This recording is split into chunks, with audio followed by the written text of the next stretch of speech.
Alright, so we're going to... Here we are. Okay, got her fueled up. I'm gonna go dump this bucket full of wood down in the burn pile. And then gonna go mow, well, flail mow down in this lower field. So trying to get all these oats turned under. I'll get this whole field down here.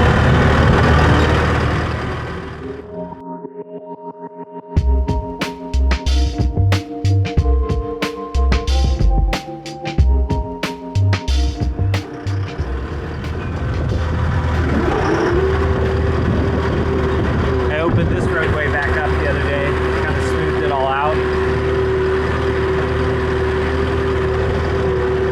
Quicker to go on this roadway sometimes than taking the pond dam all the time.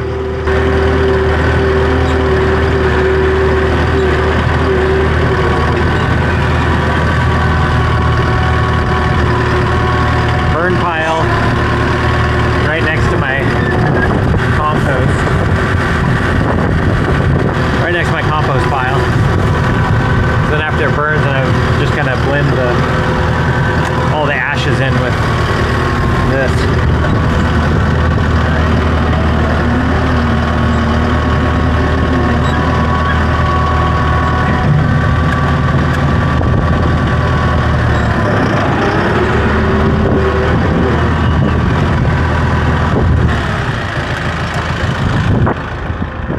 Okay, so it's way easier to explain off the tractor than on.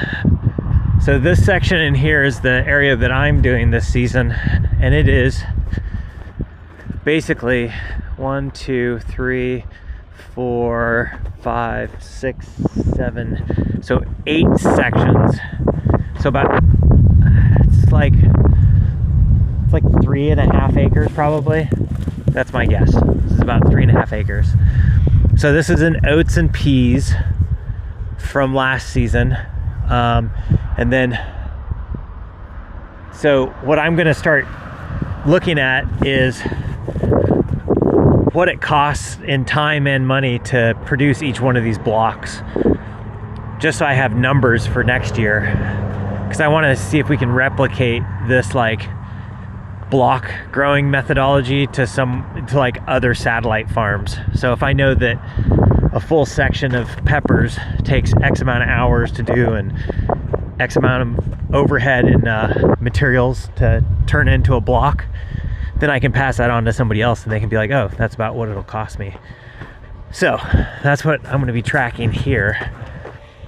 So we'll start and we'll just flail mow all of this, and then I'll get this whole area flipped in the next day or so. And get it breaking down, because this is all going to go into production by mid-May, and it's almost mid-April right now. So I'll write down kind of what each one of these sections takes to flail it, and we'll just have each little input cost itemized out eventually. So that's kind of the goal. All right, so we're gonna go get this thing flailed and see how long it takes. So we are at almost 2 o'clock. So I bet I can get a chunk of this done in the next 2 hours. It'll be interesting to see. This is going to be interesting to document this, not for people watching this, but also for myself, because it'll be interesting to hold certain estimations on timing it takes to do things. It'll hold it more accountable for me, so that's going to be interesting.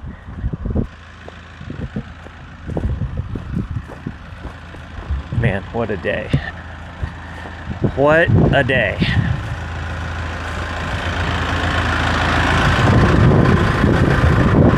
Seven-foot flail mower. I'm sure I've showed you guys before, but just so you know, that's what we're going to be chopping this down. And 91 horsepower Kubota tractor. All right, let's go mow some stuff.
Okay, so that was about, let's look here.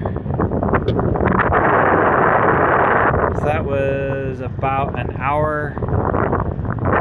It was about an hour and 15 minutes actually. So an hour and 15 minutes to get this whole part here mowed, all flailed. So that's 1, 2, 3, 4, 5, 6. But it's a little bit shorter down here. So I call it 5 sections. So it's about 2.5 acres in about an hour and 15 minutes. So that's flailed. And then the next thing will be tomorrow I'll come along, and how I plowed here, I'll go ahead and skim plow all of this. So I'll flip it all over while the green is still fairly green on the top of the surface. So then the soil gets the benefit of all that. And I bet it's really windy right now as I'm talking. So, yeah, hopefully it's not completely blown out by the wind. Might be. So I will end up turning this under here, and then after that gets turned under, it'll set for another couple weeks, and then I'll go through and disc it all, kind of like what I've done everywhere else, and then start getting it all prepped. But each step of the way, I'm going to keep like a budget of how much time and energy it takes to do all that, because I really want to like lay this budget completely out. All right, so now we're gonna head down to the other end of the field, down here, and that's Maddie B's field area. So we're gonna go ahead and get that flailed as well.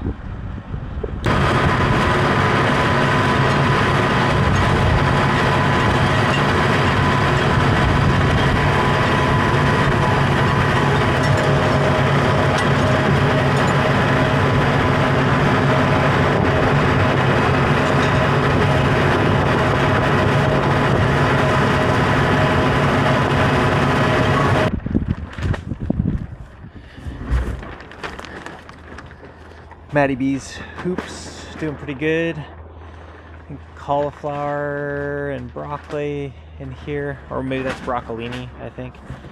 There we go, that's better.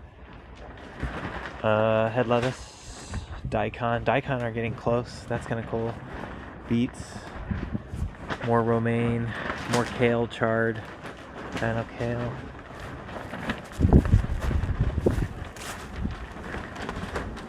Kale, lacinato, red leaf, red romaine. Man, those red romaine have been amazing. I've been eating some of those.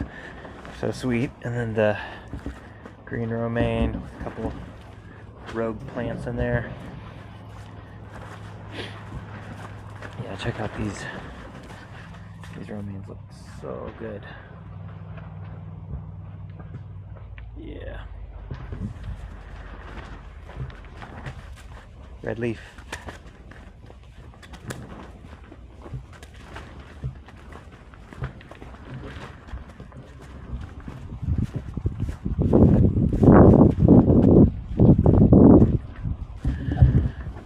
Arugula.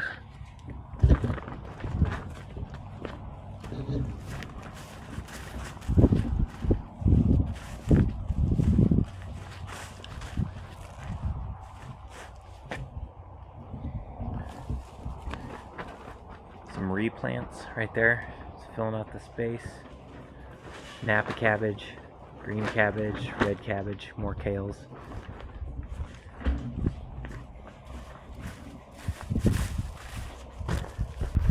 Yeah, so this is going to be outdoor peppers, just because we don't have any plastic on this house right now.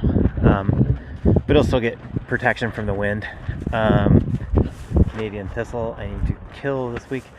And then this house is going to be in the greenhouse hot peppers, so they'll ripen up. And the reason we're doing this house and peppers instead of the other house that's going to be tomatoes is don't have any trellising in here, or the trussing. I don't have any trussing in here for the trellising.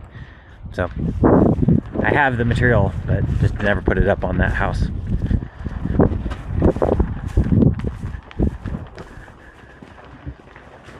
house looking good. Gonna be filling up back there next week. That's where all my seeds are gonna go. That's coming up.